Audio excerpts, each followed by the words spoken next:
It's mine. Your breakthrough is here today.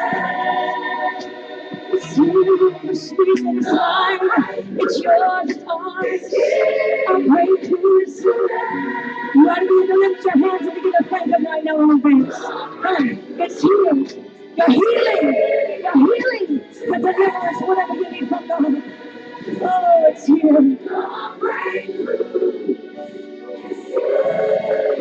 Whatever you need, it's here.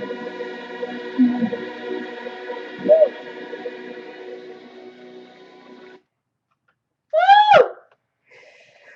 Oh my gosh. I hope that was as good for you as it was for me. Oh, thank you, thank you, thank you, thank you, Father, Mother, God. So in this moment, as I'm recognizing God is all there is, in all, through all, as all, right here in this space where I am and wherever you are, I know that God is all there is. So as I turn to that awareness and recognize the love, that only love is real, I just say thank you, God, because I know that whatever it is you would have me say, I will say it. Whatever it is you will have me do, I will do that. And here, I'm just claiming a healing for whoever's listening, whatever they've been through, whatever they're going through. Just I'm recognizing and knowing that the healing is taking place right there in the space where they are. So if it's love, it's relationships, if it's the job, it's a health, whatever it is, God, I'm just thanking you that it's done right here and right now. Because my mind is connected with all minds. And so right now the correction has occurred and I'm just giving thanks for it. Thank you, thank you, thank you. And so it is. And so I just let it be. You guys, thank you that you are here with me for the breakthrough today. Yay, yay, yay, yay, yay, yay. All right, so I needed to hear Vicky say that. I needed to hear her. And it's marvelous when you could just like just reset, reset, reset, reset. So let me do right quick what I always do, which is my introduction to the Course in Miracles, which is found right in the front of your book, right behind the table of contents and right before the text. And it goes like this. This is a Course in Miracles. It is a required course. Only the time you take it is voluntary. Free will does not mean that you can establish the curriculum. It means only that you can elect what you want to take at a given time. The aim of the course is not to teach the meaning of love, for that is beyond what can be taught.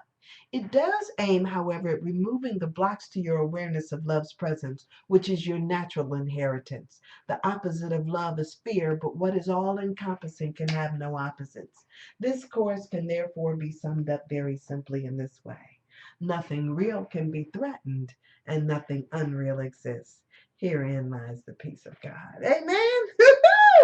So, you guys, I am just like, I needed to hear that.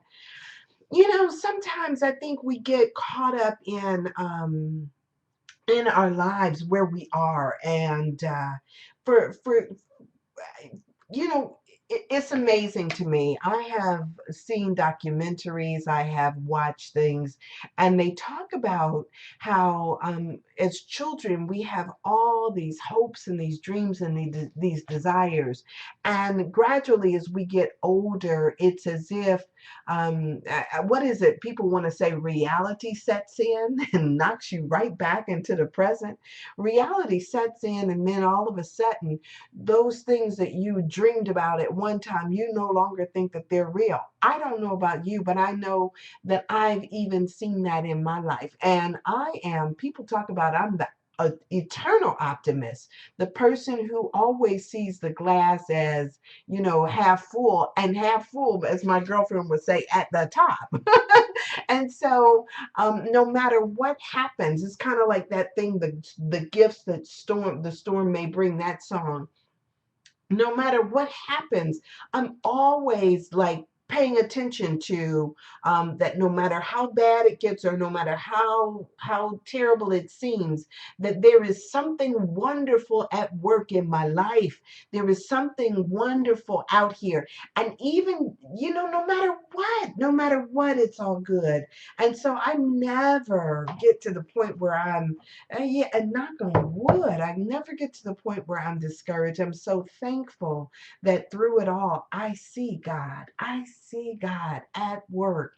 And I'm so thankful that I'm there. So, of course, as I was quoting the introduction of A Course in Miracles, of course, my mind triggered to, you know, I go back to this all the time. Don't ask me why, probably because I say it all the time.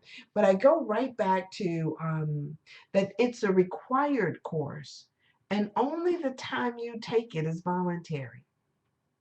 So let me light on that for just a second before I flow on someplace else like a butterfly, a dilettante, just kind of like just going on from place to place to place. Paul said the other day that he didn't know how I did it.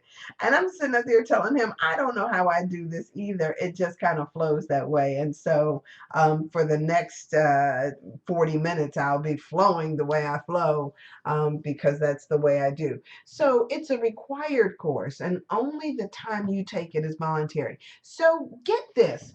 I For those of you, you guys are spiritual beings, and I'm sure that every once in a while you come across something that just totally sucks you in.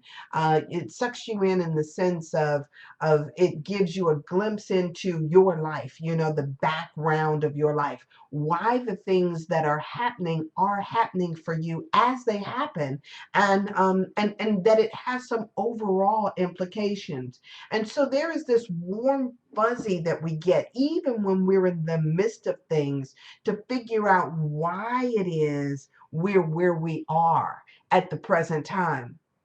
So I'm sure you remember me and probably somebody else. I don't know who, oodles and oodles of people have probably told you that no matter what you come across in your life, no matter how bad it seems, no matter how good it seems, there is something within your spirit that has called that experience forth to you. And you know what? And I don't know what you're dealing with.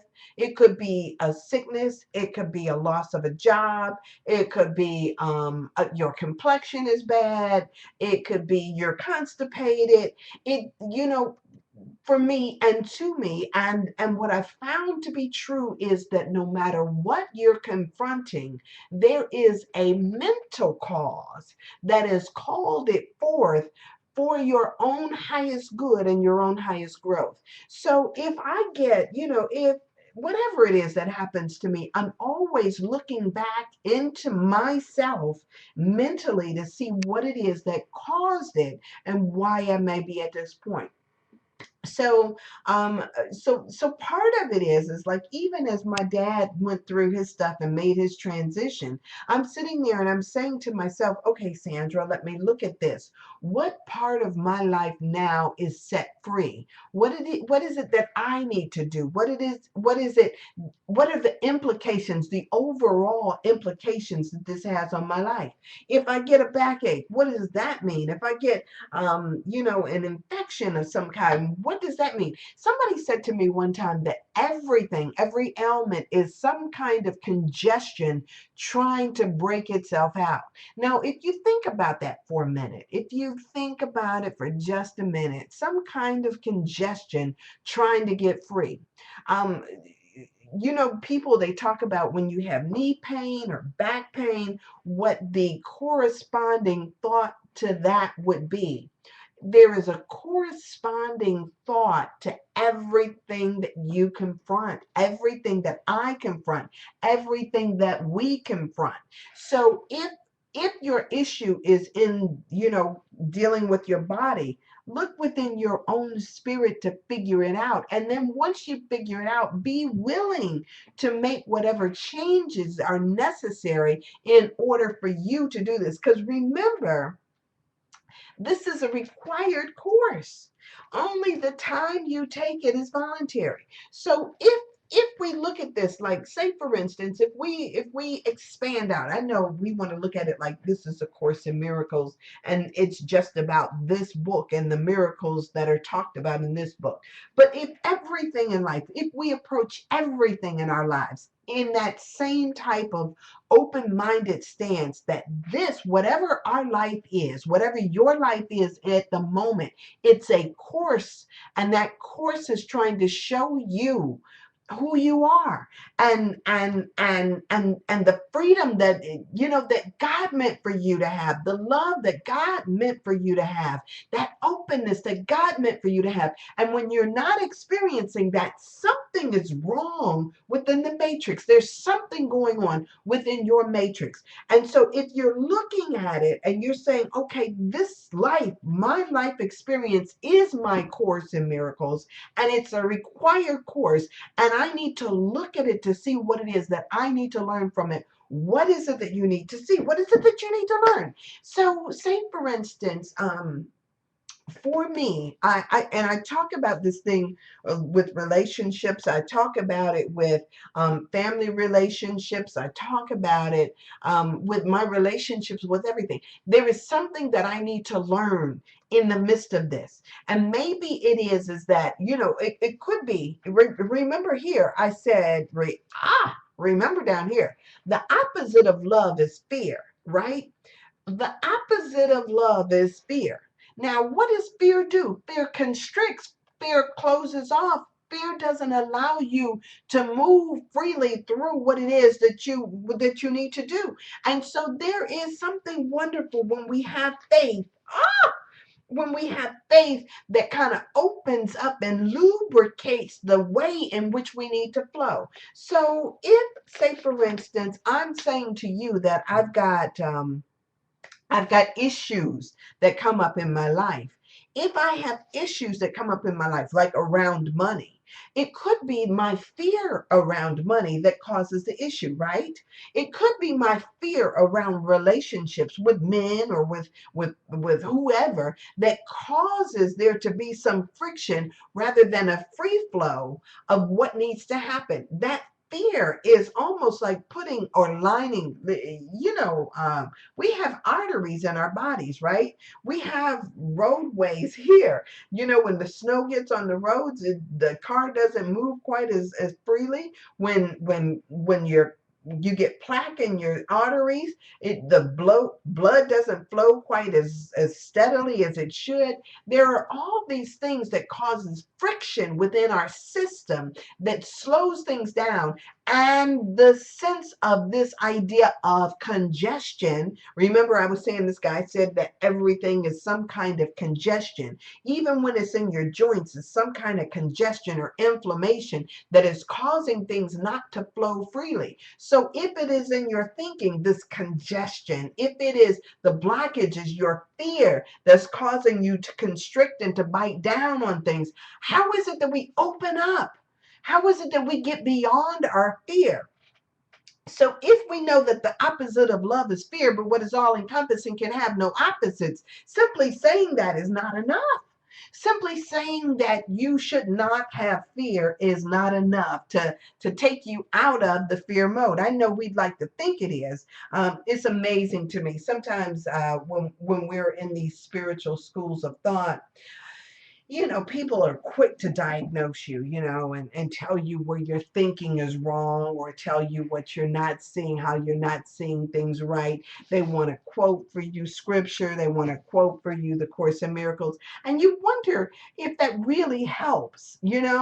I know that I know that if, like if I'm saying to you, fear is present, or if you're not feeling joy in what you're doing, then you're not doing something right. If I tell you these things, that's fine. But until you really embrace that idea, until you really take it into your own consciousness and start dealing with it, it's just talk. It's just jibber jabber. Remember I said the other day, talk is cheap. It's just like jibber jabber, jibber jabber, jibber jabber.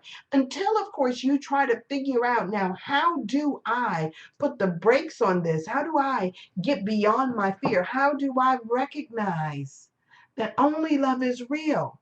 What does that mean, and how do I apply it in my life?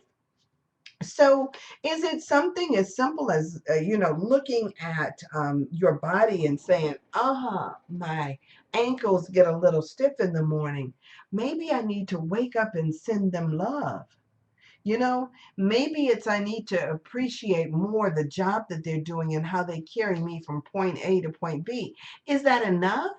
Or is there something mentally that needs to change?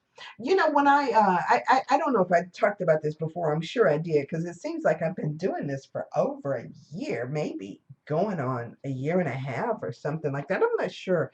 At least a year and a half. And so I could have talked about this before, because I tell you all my business, right? I tell y'all all my business. And so, yeah, I don't have any private thoughts. I don't have any secrets. I don't have anything to be embarrassed about. So I tell you all my business. So there was this abscess that I used to get all the time in my breast. Okay, so in my breast, my boob, I used to get an abscess all the time. And uh, for those of you who've never seen me, they're pretty big in the first place. And so I would get this doggone abscess. And the abscess, it was a reoccurring abscess. It would, um, just come in there, and it would just, oh, it hurt so bad. I mean, it was like it would get red. It would hurt to touch it. Anything touching it would just kill. And so I'll tell you guys this story real quick, because the first time I got it, I was running back and forth to the doctor. I kept going to the doctor. Actually, the breast clinic over there, they did an ultrasound, and they were like, "Oh, you got an abscess." And so found out I got an abscess, and they took a needle, and what they did, they stuck the needle in there, and they drew out all this stuff. It came out. It was this pus. It was pus. It was poison to me. It was green. It was hot. It was like, just looked seeming like this liquid acid was in there. And so they would take this syringe and they would pull it out. And you guys, I swear, they would get out so much out of there. It was like they would fill up that 100 cc tube and then go back in for more. And so they would just be pulling it out, and then they give me antibiotics and send me home. And they did that. And, every time it would be like, they would, do the same thing. And so it was like, it was kind of crazy, because you go in and it's like an in-office procedure that they're sticking this needle in and drawing this stuff out. And yet it was like the bill was astronomical for this, for this stuff. It's not even surgery. And, it didn't even take them a half hour. But yet and still I was getting billed out the kazoo for it. So first time it happened, I go in there and ran up this hospital bill just to, whatever they call it, to, get the stuff out. So then the second time it happened, I was like thinking to myself, okay, so I know what's going to happen. I go in, I get the antibiotics, I start taking the antibiotics, and I go through the process all over again. Now, the third time this darn thing came back, I was like thinking to myself, like, okay, I'm going to heal this. I want a healing. I want a healing. I want a healing. I'm demanding a healing, because I really wanted to know what was going on. And so when I looked in the Louise Hayes book and I was going through all of this stuff, I figured out that my problems, those boob issues that I was having, was saying I wasn't giving of my milk. And so I was like, well, what is my milk? Where's my milk? I need to figure out where my milk is so I can start giving folks my milk. And so I found out that my milk, for me, this may not be for you, and you might not even have boob issues. This is my stuff. The milk turned out for me to be my ministry. I wasn't doing what it was that was in me. I wasn't letting what was in me out. And so I needed to do that. And so it was still this healing process that I needed to go through. So I decided at that point, when I was like, you know what? I said, God, me and you, we're going to sit down and we're going to solve this issue. That's what I was telling God. We are going to solve this issue. We're going to work it out, because I needed to work it out. And so I'm saying I'm not going back in there. I'm not seeing another doctor. Me and you, God, we're going to do this together, because I need a healing in my life. not just a cure, a healing. So one day I'm sitting at the computer and my German Shepherd is here, and I loved Hani. I met a girl last night whose name was Hani too at this wonderful restaurant, the Cedar Plank Grill or something like that. Her name was Hani. First time I had met somebody named Hani.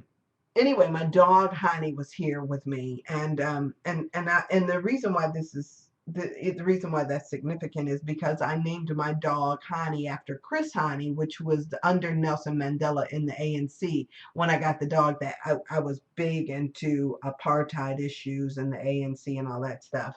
Anyway, so I named my dog Hani, and I met this girl named Hani. And anyway, so I'm sitting here in my office with my dog Hani, and I know I just digressed right there. That's okay. So I'm sitting here in the office and my dog is there. And so I smell this foul smell.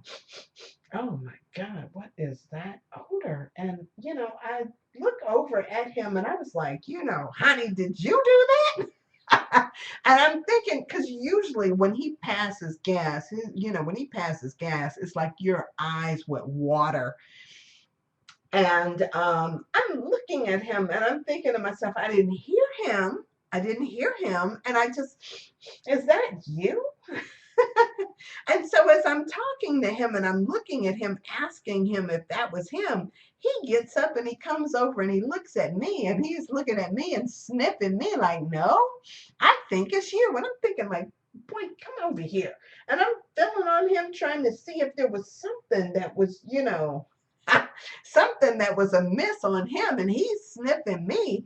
And all of a sudden I look down at my shirt and my shirt is covered with that stuff.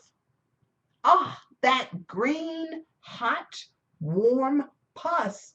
And it was foul. Oh my God, it was foul smelling. And, I'm like, oh my God. So I wasn't taking off my shirt. I wasn't doing anything. I was like, I called the hospital right away. I called the hospital and they put one of the interns on the phone. And I was like, oh my God, the stuff is all over my shirt. And she started saying, okay, Sandra, be calm. She was like, it's called abscess necessity. And she says that when an abscess needs to force its way out of your system, it'll cut its own way through your skin and come out.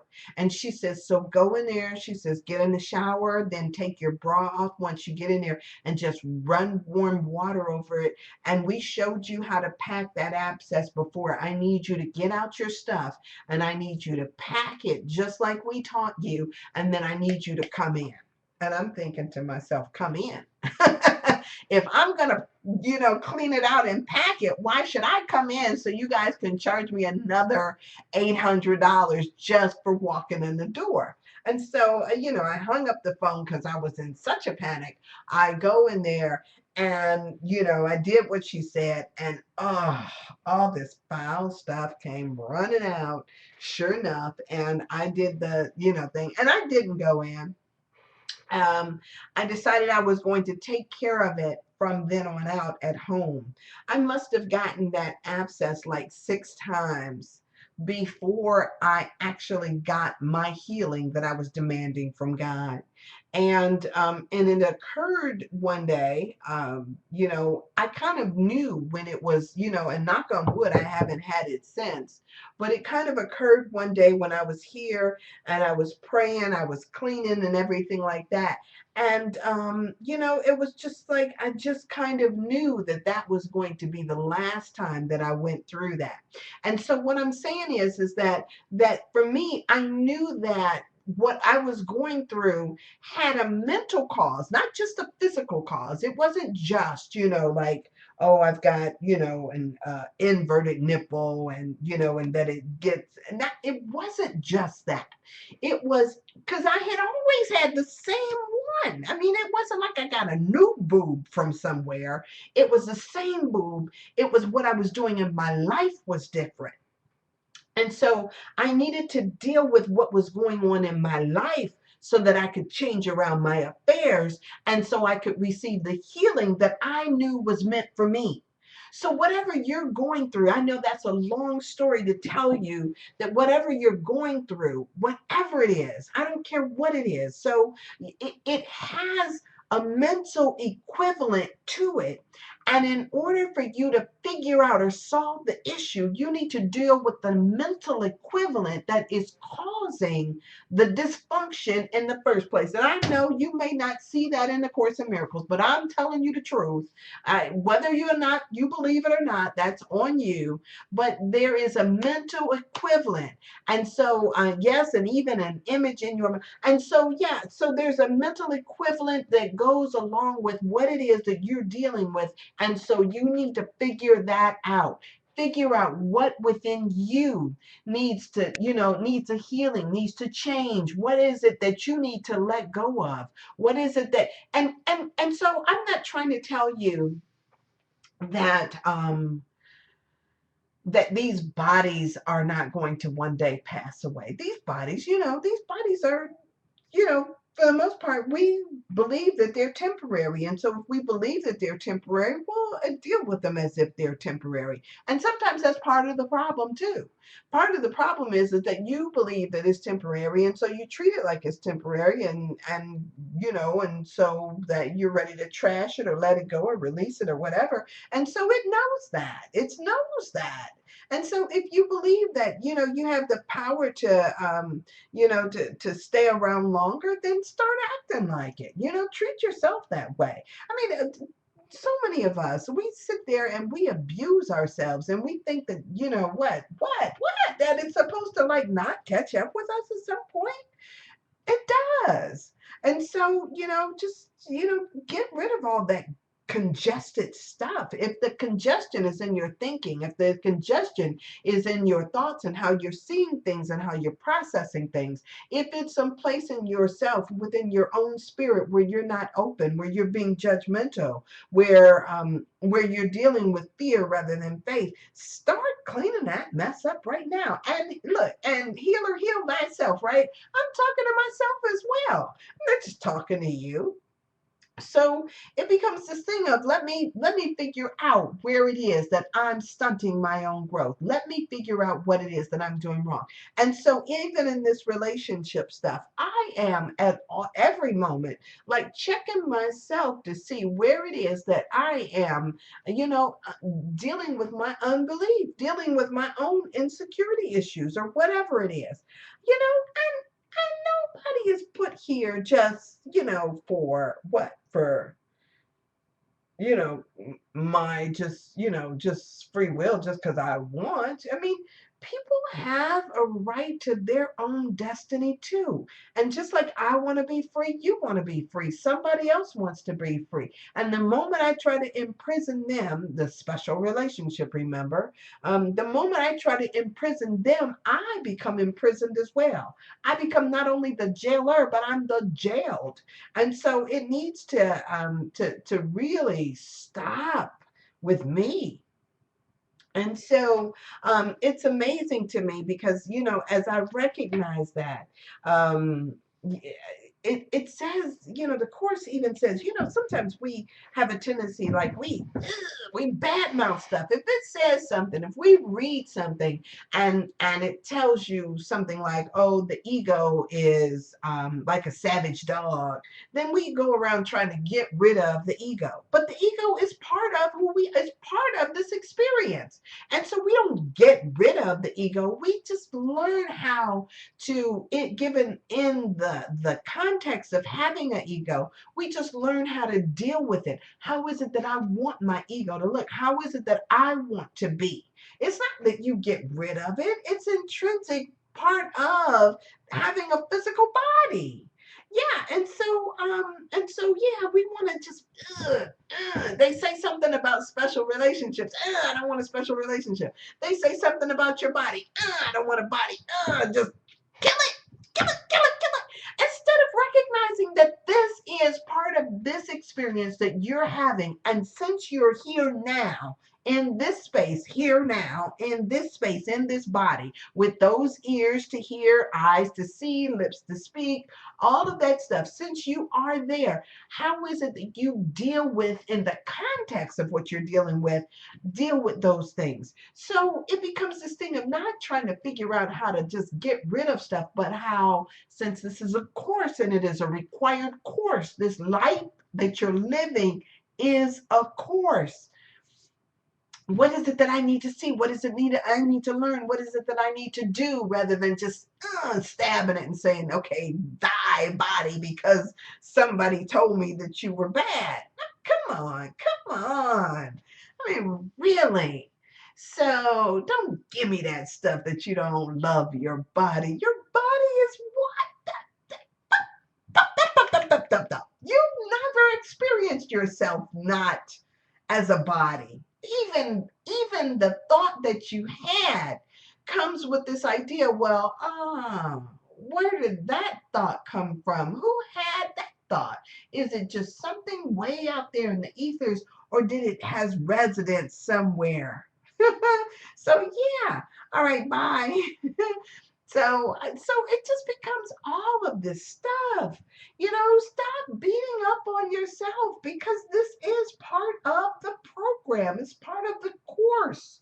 It's part of the course work to figure out, this is where I am. I am here now. It's kind of like the little thing when you go in the mall.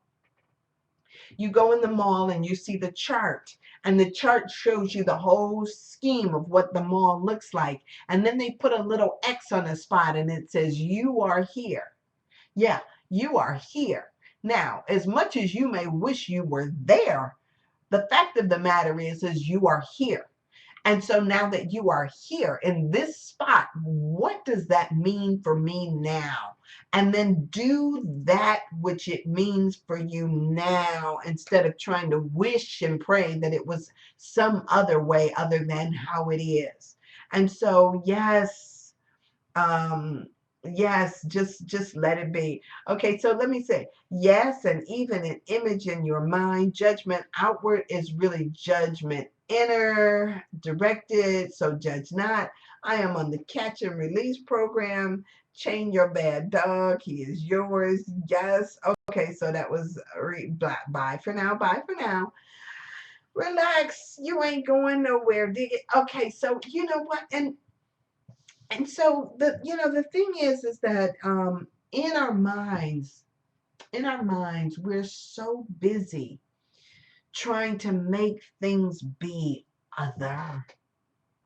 It's like, why can't we just accept is? This is where I am. This is what I'm dealing with. That was one of the beautiful things. Uh, yeah, I'm already happy. Uh, that was one of the beautiful things about dealing with my dad and the illness. It was like I was just kind of simply saying, I'm dealing with what is. What is my dad was sick. And I always say, I love to say, if it is before me, it is for me to deal with. And so I deal with that. And I'm not trying to make it be other than it is, but I'm trying to say, in the context of this, what does it mean? What do I see? What do I need to see? What is it that I need to learn in the context of what is? And so, yes, what is before me is for me. It is for you. And so as I'm dealing with a relationship, I'm sitting there and I'm so thankful and I'm so grateful that that it's blossomed into what it has blossomed into. And so I sit there and I look at it and I say, okay, what is it that I'm supposed to learn here? What is it that I'm supposed to do here? I look down at chapter 20. I flipped open the book. I looked down at chapter 20, in section 5, Heralds of Eternity. And it says, in this world. I love this. In this world. That's where you are, this world. Remember how I was just talking about the mall and the X? I mean, I just looked down at the stuff and it's just so right on point. God's sons come closest to himself in a holy relationship. And so what we try to do is that we go around trying to, do all this stuff, do all this stuff. You guys, it says up here in the front of this book, salvation is a collaborative venture. You experience God not through just yourself. Some of y'all, sometimes as I look at people, who was that? John Paul Sartre said, hell is other people. As if I can go around and just, get rid of all the other people. Just everybody else, just get rid of them as if they are the cause of the problem. They're not the cause of the problem. Hell is other people, but so is heaven. And you won't know that until you figure it out. And so every special relationship can be a holy relationship, but it's up to you to make it that way. It's up to you to change your mind. It's up to you to figure out that only love is real and that this person that is before me is for me to help heal me. And so I experienced God through this person that's before me.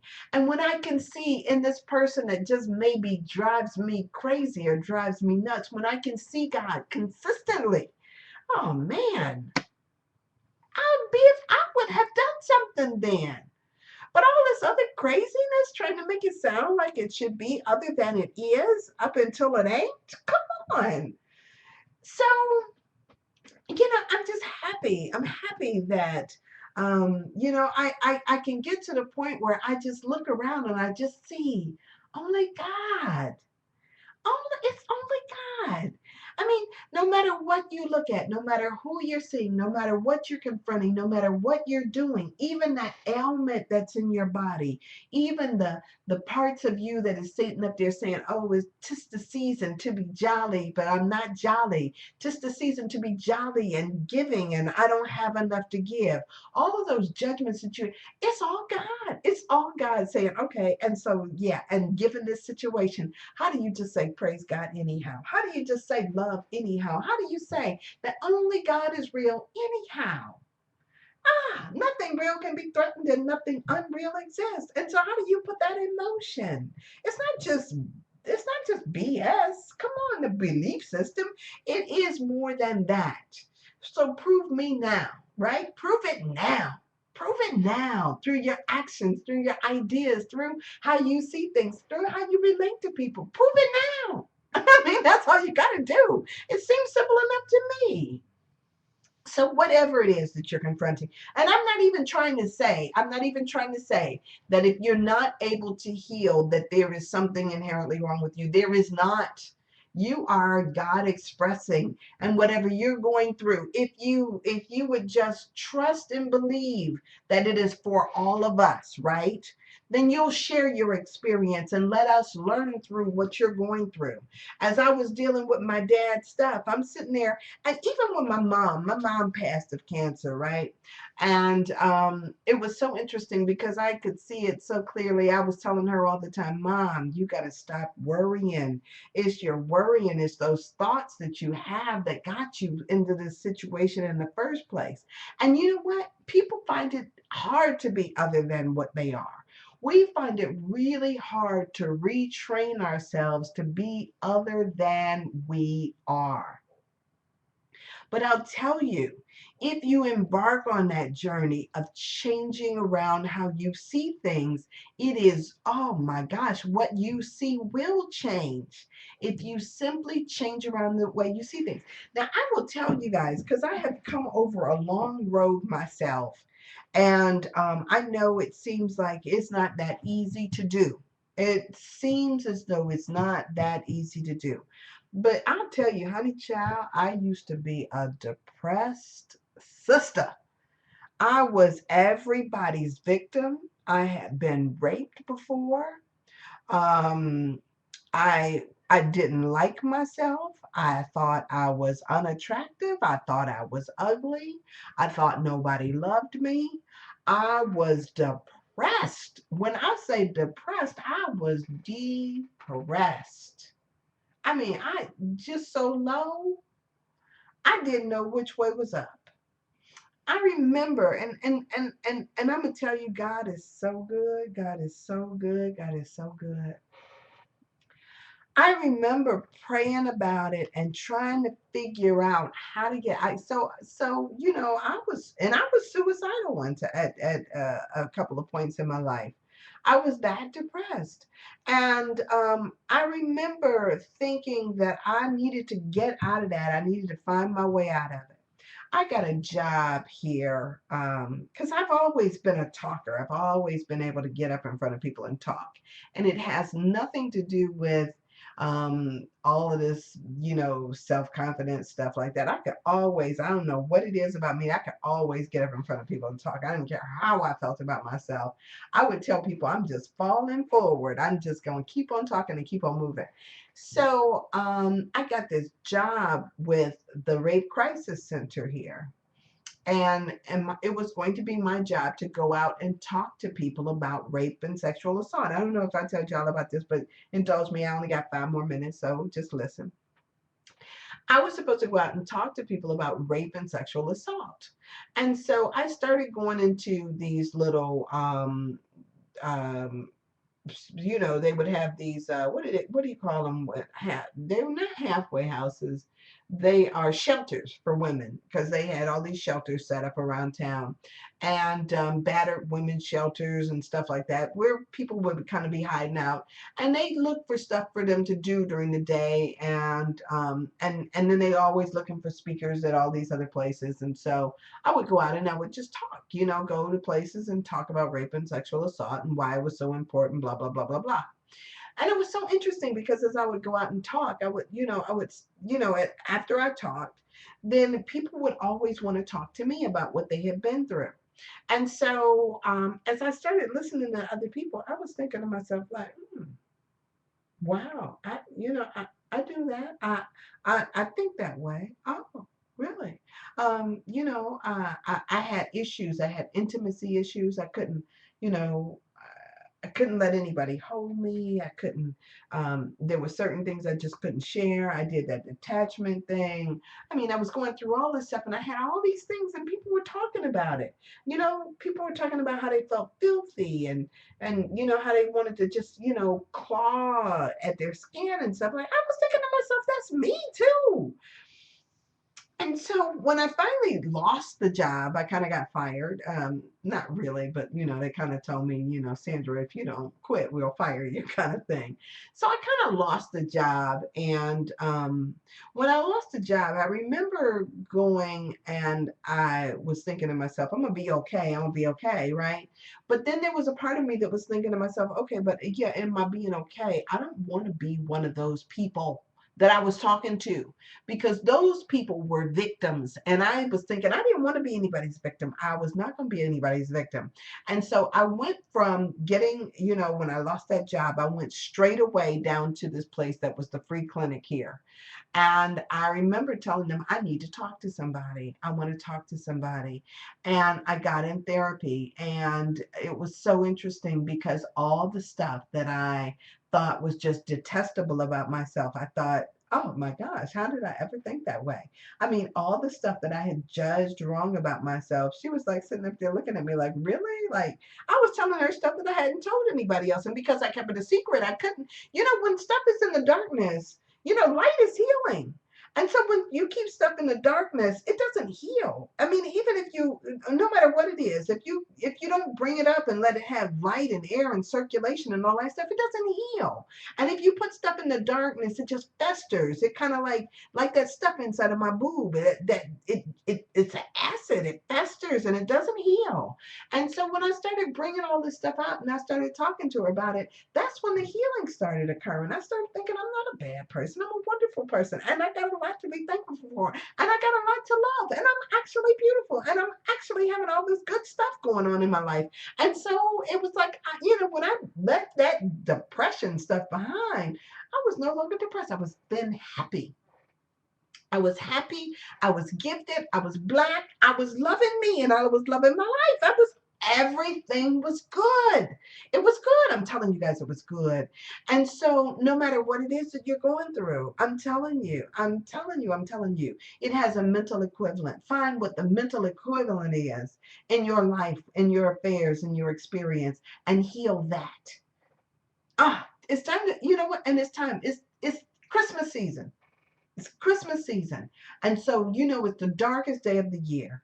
And then there's that little ray of light, that north star that's shining in the midst of all this darkness, that's telling you, come this way.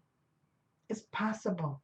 It's not only possible, it's ordained, because this is a course. It's a required course, and only the time you take it is voluntary. So right now, decide today, right here and right now, that you're going to change. You're going to do something different. You're going to heal, and you can heal your life. You really can. All right, so you guys, it's time for me to go.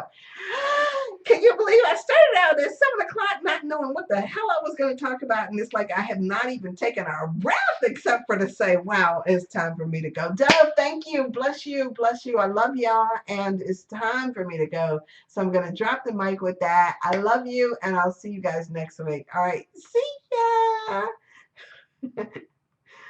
Okay, here we go. Let's go. Drop. Oh, how did we drop it? Yay, I'm off. So thank you for watching this, and it was healing for me, so I hope it was healing for you too. All right, so I'm going to press, and I'll see you.